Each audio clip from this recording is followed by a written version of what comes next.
కల్కి మూవీ ఎలా ఉంది?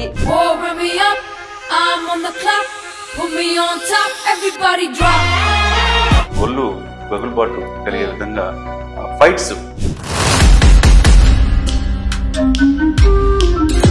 ఫస్ట్ డేనే 250 crores బిజినెస్ అయింది అన్నారు, నిజమే అంటారా? ప్రపంచవ్యాప్తంగా అది 600 కోట్లు పెట్టి సినిమా తీస్తే 800 కోట్లు బిజినెస్ అయిపోయింది. రాజమౌళిలో ఒక సన్నివేశంలో ఉన్నాడు, ఆయన సన్నివేశం కూడా ఆకట్టుకుంది. తర్వాత రాంగోపాలం ఒక సన్నివేశంలో ఉన్నాడు.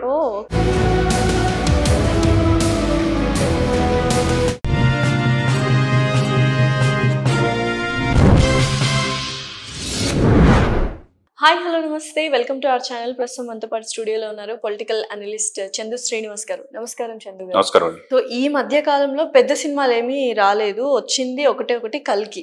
సో ప్రభాస్ ఫ్యాన్స్ అందరూ ఎన్నో రోజులుగా వెయిట్ చేస్తున్నారు. ఆయనకు కూడా ఒక హిట్ లేదు అని ఒక బాధ అయితే అందరికీ ఉంది, అందరిలోనూ కనిపిస్తుంది. బికాస్ ప్రభాస్ అందరి డార్లింగ్ కాబట్టి. కల్కి మూవీ ఎలా ఉంది? మిక్స్డ్ టాక్ అయితే కనిపించట్లేదు, బాగుంది అని అంటున్నారు. బట్ మీరు చూసారు కాబట్టి మీకు ఎలా అనిపించింది? అంటే ఒక సినిమా నేను అశాంతం చూశాను. 600 కోట్ల బడ్జెట్తో చేశారు, అశ్విని గారు. కరెక్ట్. దీనికి నాగాశ్విన్ దర్శకుడు, నిర్మాత వైజయంత మూవీస్ వాళ్ళ పిల్లలిద్దరు. తెలుగు సినిమా కాబట్టి మంచిగా ఆడాలని అందరూ కోరుకోవాలి, అందరూ కోరుకుంటారు ఆబ్వియస్గా. యంత్రాంగం కూడా మంచి వ్యక్తులు పెట్టారు. ఎర్లీ మార్నింగ్ 4 o'clock షో చేశారు. ఉభయ రాష్ట్రాల్లో ఇక్కడ ఎగ్జామ్షన్స్ ఇచ్చారు, టికెట్ రేట్లు పెంచుకోవచ్చు తెలంగాణలో. అదేవిధంగా పవన్ కళ్యాణ్ గారిని కలవటం, అక్కడ ఆ రాష్ట్ర ఉప ముఖ్యమంత్రిగా వాళ్ళు ఆంధ్రప్రదేశ్లో చంద్రబాబు నాయుడు గారు పవన్ కళ్యాణ్ గారు ఎగ్జామ్షన్ ఇవ్వటం, ఒక 5 రోజులు టికెట్లు పెంచుకోవటం.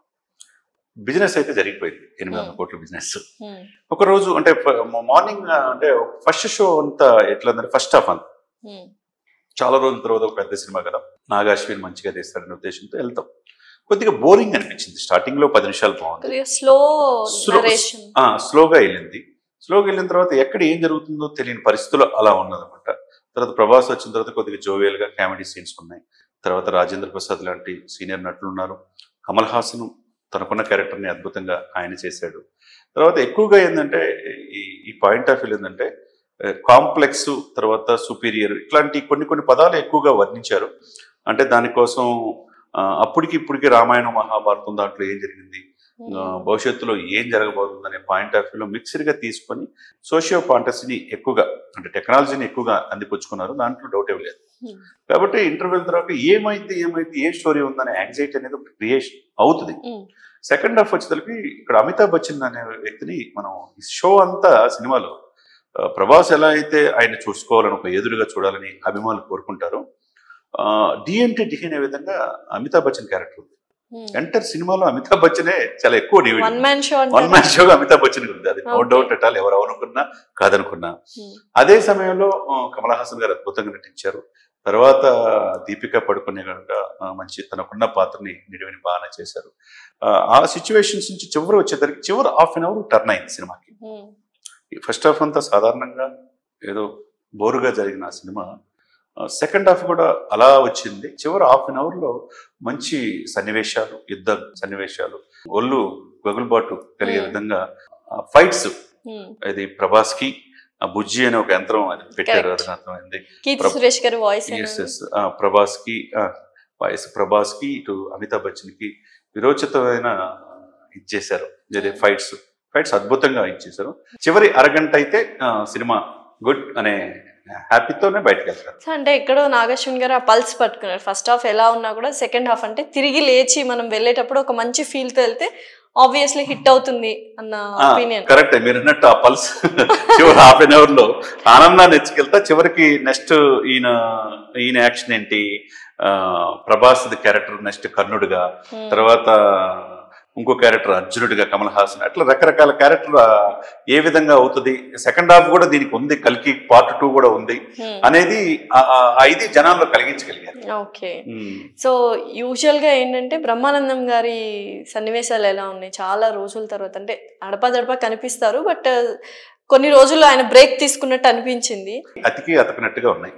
అవునా? ఓపెన్ గా చెప్పాలంటే ఆ Okay. క్యారెక్టర్ ఒక దాంట్లో ఆ బుజ్జి అనే దాంట్లో పెట్టారు. దాని ఇంట్లో అద్దె కూడా కట్టకుండా ఉన్న ప్రభాస్ క్యారెక్టర్ గా Hmm. ఆయన్ని చూపించారు తప్పితే ఆయన పాత్ర అంతగా ఏమి ఇమడలేకపోయింది. బట్ ఎక్కడో హాలీవుడ్ రేంజ్ లో ఉన్నాయి ఆ విజువల్స్ కానీ ఆ స్టోరీ కానీ మార్వెల్ DC సినిమాలను తలపిస్తుంది అంటున్నారు. అంటే విజువల్స్ వండర్స్ గానే ఉన్నాయి, కానీ మనకి ఒక తత్వవేత్త, ఒక అరిస్టాటిల్, ఒక సోక్రటీస్ వాళ్ళు ఎవరికి అర్థం కాదు. ఒక ఆ ఫీలింగ్ తో వెళ్తే తప్పితే సినిమా పూర్తిగా అర్థం కాదు. ఓకే. అంటే ఆ పాయింట్ ఆఫ్ వ్యూలో మనిషి బాగా హై పిచ్ లో వెళ్ళి చూస్తే తప్పితే ఆ సినిమా అందరికి నచ్చదు. అంటే మీరు యానిమేషన్ చూసారా? దానికి ముందు చూసాం యానిమేషన్ చూసాం, దాని విజువల్ ఎఫెక్ట్ చూసాం, టెక్నాలజీని చూసాం. హాలీవుడ్ లో ఇన్సెప్షన్ అనే సినిమా అంటారు, రెండోసారి చూస్తే గానీ అర్థం కాదు, అలా ఆ రేంజ్ లో ఉందంటారా? ఇది అంత తేలిక అర్థం కాదు, ఇది అంత తేలిక అర్థమయ్యేది కాదు. కాకపోతే ఏంటంటే ఫీల్ గుడ్, ఓకే. బట్ ఒక విషయం అంటే తెలుగు సినిమాలు హాలీవుడ్ రేంజ్ లో తీస్తున్నారు అంటేనే అసలు దాని గురించి మీరు ఏమంటారు? డెఫినెట్ గా అందరూ ఉండాలి మేమే అనే ఇదితో ఒకప్పుడు హిందీ పరిశ్రమ ఉండేది. దానికి మించే సినిమాలు తెలుగు వాళ్ళు తీస్తున్నారు. తెలుగు వాళ్ళు తీగలరని RRR ధర కావచ్చు, అంతకుముందు అని చూపించారు. తర్వాత కన్నడంలో కూడా మనం చూసాం. ఒక్కొక్క సినిమాలు ఎవరికి స్టఫ్ ఉంటే వాళ్ళు ఇండస్ట్రీలో రాణిస్తారండి. ఒకప్పుడు ఫస్ట్ సినిమా తీసిన రామ్ చరణ్ చిరుతలో ఇంత హీరో అవుతాడు, గ్లోబల్ స్టార్ ఎదుగుతాడని మీరు ఎవరైనా అనుకున్నారు? అదే విధంగా అల్లు అర్జున్ గంగోత్రి నుంచి ఈ విధంగా ఐకాన్ స్టార్ అవుతాడని మనం అనుకున్నావా? కదా. ఇక అంతే. అంటే వాళ్ళకి ఇచ్చిన మంచి స్టోరీ, ఆ సినిమాని చక్కగా తీసుకెళ్ళినప్పుడు ప్రజలు ఆశీర్వదిస్తారు, ప్రజలు ఆదరిస్తారు. ఒక రంగస్థలంలో ఎంత మెచ్యూర్డ్ ఉన్న నటుడిగా రామ్ చరణ్ మనం చూస్తాం. అదే విధంగా మగధీరలో ఎలా చూస్తాం. ఇక RRR లో అయితే ఒక బ్రిటిష్ వాళ్ళ దగ్గర సైన్యంలో ఉండి తన సైన్యాన్ని భారతీయులు కొట్టే సన్నివేశాల్లో ఐ టు ఐ కాంటాక్ట్ ఎలా చూపించాడు, తన మిత్రుడిని ఎక్స్ప్రెషన్స్ సెటిల్ పెర్ఫార్మెన్స్ అంటారు. అది జూనియర్ ఎన్టీఆర్ కి ఇతనికి మధ్య ఎంత ఇది ఉన్నది. కాబట్టి మనం ఆస్కార్ రేంజ్ కి ఎదిగేందుకు అభినందించాలి. అదే విధంగా నాగా అశ్విన్ ఒక మహానటి కాడించి ఈ రోజున ఈ సినిమా, అంతకుముందు ఆయన అసిస్టెంట్ డైరెక్టర్ గా శేఖర్ కమల్ దగ్గర లీడర్ ఈ సినిమాకి పనిచేశాడు. ఇప్పుడు అశ్విని దత్ అల్లుడు కూడా అనుకుంటా ఆయన. ఆ నాగా అశ్విన్ ఒక ప్రయత్నం అయితే చేసిందని మనం అంతా అప్రిషియేట్ చేయాలి. చిరంజీవి గారి కాడి నుంచి ఇండస్ట్రీ మొత్తం నిలబడింది ఈ సినిమా హిట్ కావాలని కోరుకున్నది. అదేవిధంగా కలెక్షన్స్ కూడా బాగా వస్తున్నాయి. ఫస్ట్ డేనే 250 crores బిజినెస్ అయింది అని అన్నారు, నిజమే అంటారా? ప్రపంచవ్యాప్తంగా అది 600 కోట్లు పెట్టి సినిమా తీస్తే 800 కోట్లు బిజినెస్ అయిపోయింది. వాళ్ళకేం లాస్ లేదు. ఉభయ రాష్ట్రాల్లో 5 రోజుల పాటు టికెట్లు పెంచుకునే అవకాశం ఇచ్చారు. జనం బాగా టికెట్లు. అంత బిజినెస్ అయింది ఎవరి వల్ల? కేవలం ప్రభాస్ వల్ల అనుకుంటున్నారా? మార్కెట్ అంటే ఇక్కడ మల్టిపుల్ గా ఉన్నారు, ఒక ప్రభాసే కాదు, కమల్ హాసన్ గారు, అమితాబ్ బచ్చన్ గారు, మామూలు యాక్టర్లు కాదు. ఈ మధ్య కాలంలో ఇంతమంది హీరోలు ఒకే ఫ్రేమ్ లో కనపడటం మనం ఊహించలేదు. రాజమౌళి కూడా ఉన్నాడు, తెలుసుకోలేదు. రాజమౌళిలో ఒక సన్నివేశంలో ఉన్నాడు, ఆయన సన్నివేశం కూడా ఆకట్టుకుంది. తర్వాత రాంగోపాలం ఒక సన్నివేశంలో ఉన్నాడు. తర్వాత కమల్ హాసన్ చాలా చక్కగా చేశాడు భారతీయుడు. తర్వాత భారతీయుడు 2 కోసం ఎదురు చూస్తున్న సమయంలో ఆయన సన్నివేశాన్ని ఆసక్తిగా ఉన్నది. తర్వాత ఈ సోకాల్డ్ ప్రముఖ నటులుగా మనం చూసే వాళ్ళంతా తర్వాత మహానటిలో ఉన్న ఆయన హీరో పేరు ఏంటంటే మమ్ముట్టి వాళ్ళ అబ్బాయి దుల్కర్ సల్మాన్, ఆయన ఉన్నాడు. విజయ్ దేవరకొండ కూడా ఆయన పాత్రలో, ఆయన అర్జునుడి పాత్రలో ఆయన పోషించాడు. ఎవరు ఊహించిన ట్విస్టులు అందరినీ కూడా దీంట్లో తీసుకొచ్చి ఒక ఫ్రేమ్ లో చూపించగలిగారు. ఇంతమంది తీసుకురావటం అంటే మామూలు విషయం కాదు కదా. ఎంతమందిని చూపించినా ఇక్కడ ప్రభాస్ ఒక డార్లింగ్ అనే పేరు ఎలా అయితే ఉన్నదో, అమితాబ్ బచ్చన్ అనే వ్యక్తి ఎలివేషన్ ఈ సినిమాలో అల్టిమేట్ గా ఉంటుంది. నిజంగా మెచ్చుకోవచ్చు. అంటే ఈ ఏజ్ లో కూడా ఆయన యాక్టింగ్ వర్క్ చేస్తున్నారు. కావాలంటే ఆయన రెస్ట్ తీసుకోవచ్చు, హ్యాపీగా ఎంజాయ్ చేయొచ్చు, still is working. That is a great point. ఇంకొకటి ఇండియన్ 2 భారతీయుడు 2 అన్నారు, ట్రైలర్ చూసారా మీరు? అద్భుతంగా ఉందండి, నచ్చింది. నేను కూడా భారతీయుడు 2 అంటే భారతీయుడు చూసినప్పుడు అప్పుడు డిగ్రీ చదువుకుంటా అవినీతికి కోసం ఎవరినైనా కొడుకునైనా వదిలిపెట్టని పాత్రలో ఆయన పోషించాడు.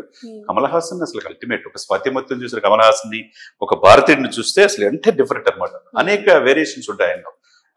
అటు ఇంటర్నేషనల్ అవార్డ్స్, నేషనల్కి వెళ్ళిన భారతీయుడు అనేది ఆయన జీవితంలో అద్భుతమైన సినిమా.